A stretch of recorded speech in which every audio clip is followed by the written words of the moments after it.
আসসালামু আলাইকুম, সবাইকে আমন্ত্রণ জানাচ্ছি জাতিসংঘের ৮০তম অধিবেশনে। আমি রয়েছি এই জাতিসংঘের সদর দপ্তরের সামনে। আপনাদের সাথে কথা বলবো।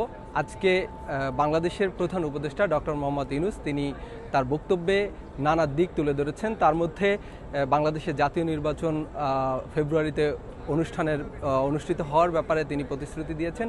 এছাড়াও রোহিঙ্গা সংকট, জলবায়ু সংকট নিরসনে তিনি কাজ করার জন্য বিশ্ব নেতাদেরকে আহ্বান জানিয়েছেন।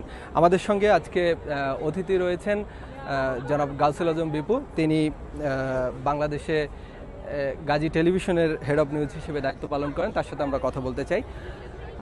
ইতিমধ্যেই আপনি জানেন যে ডক্টর মোহাম্মদ ইউনূস তার বক্তব্যে আগামী দিনের নির্বাচন এবং বাংলাদেশের যে সংকটগুলো এখন চলমান সংকট রয়েছে সে নিরসনে তিনি কথা বলেছেন, বিশ্ব নেতাদের প্রতি আহ্বানও জানিয়েছেন। আসলেই তার এই যে আহ্বান এবং বাংলাদেশে আমরা যদি বলি যে ফেব্রুয়ারিতে নির্বাচন, সেটি কতটুকু যুক্তিযুক্ত, মানে এই মুহূর্তে নির্বাচন যদি তারা দিতে চান? দেখুন মাইনুল, বিষয়টা খুবই গুরুত্বপূর্ণ যে এমন একটা সময়ে জাতিসংঘের এই ৮০তম সাধারণ অধিবেশন অনুষ্ঠিত হচ্ছে, যে সময় জাতিসংঘ নিজেই কিন্তু আর্থিকভাবে ভয়াবহভাবে এখন একটা অনটনের মধ্যে আছে।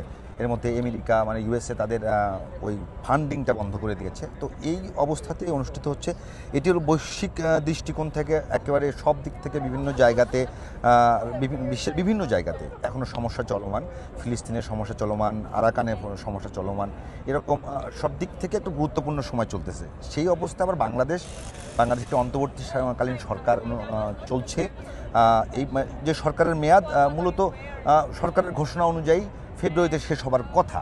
তো এই সময়ে ডক্টর ইউনূস একেবারে মানে প্রথমবারের মতো এবার শেষবারের মতো রাষ্ট্রপ্রধান হিসেবে জাতিসংঘে তার বক্তব্য দিলেন।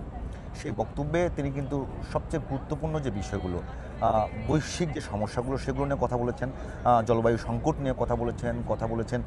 সবচেয়ে গুরুত্বপূর্ণ মুসলিম বিশ্বের জন্য থেকে শুরু করে এখন গোটা বিশ্বের দৃষ্টি কিন্তু গাজা এবং ফিলিস্তিনের দিকে, যেখানে গণহত্যা হচ্ছে, নারী এবং শিশুদেরকে হত্যা করা হচ্ছে।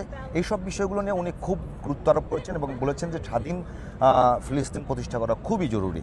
অন্যদিকে যদি কথা বলেন যে বাংলাদেশের পার্সপেক্টিভে এটা অত্যন্ত গুরুত্বপূর্ণ যে বাংলাদেশের মানুষ দীর্ঘদিন একটা ভালো নির্বাচন পায় না, যার কারণে একটা গণ অভ্যুত্থান হয়ে গেছে, সরকারের পতন হয়েছে, সরকার প্রধান থেকে শুরু করে মন্ত্রী মিনিস্টার থেকে শুরু করে সবাই দেশ ছাড়া হয়েছেন।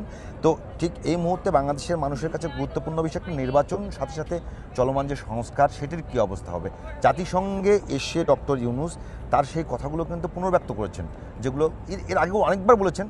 কিন্তু জাতিসংঘ যেহেতু বৈশ্বিক প্রেক্ষাপটে খুবই গুরুত্বপূর্ণ একটি প্ল্যাটফর্ম, সেখানে তিনি এসে যখন বলছেন যে তিনি নির্বাচনের সার্বিক প্রস্তুতি গ্রহণ করেছেন, সেটি খুব তাৎপর্য বহন করে। কারণ এটি একটা কমিটমেন্টের মতো যে নির্বাচন ফেব্রুয়ারিতে হবে কি হবে না এই বিষয়টা নিয়ে একটা প্রশ্ন কিন্তু থেকেই যাচ্ছে। কারণ যেখানে এখন পর্যন্ত সংস্কারের বিষয় যদি বলি, পুলিশ বাহিনী থেকে শুরু করে একটা সুষ্ঠু নির্বাচন করবার জন্য যে সাপোর্টগুলো দরকার, যে বিষয়গুলো আয়োজন করা দরকার, সেখানে অনেক ঘাটতি কিন্তু এখন পর্যন্ত আছে। তো সেই ঘাটতিগুলো নিয়ে নির্বাচনটা কেমন হবে এটা নিয়ে প্রশ্ন বাংলাদেশে আছে, বিভিন্ন মহলে আছে।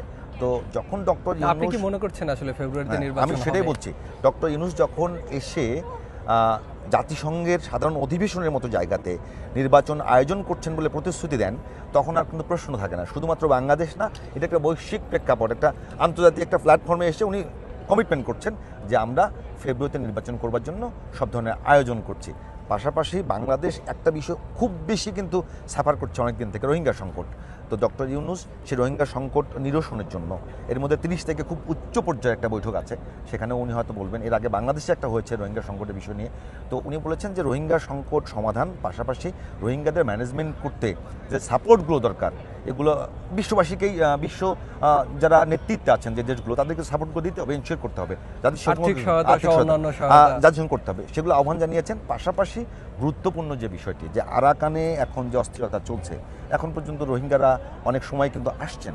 তো সেই বিষয়গুলো নিয়ে আঞ্চলিক যে দেশগুলো আছে তাদের সঙ্গে অ্যালাইন করে যাতে আগামীতে এই সমস্যাটার সমাধান করা যায়, সেদিকে কিন্তু খুব বেশি গুরুত্ব আরোপ করেছেন। তো ধন্যবাদ আপনাকে।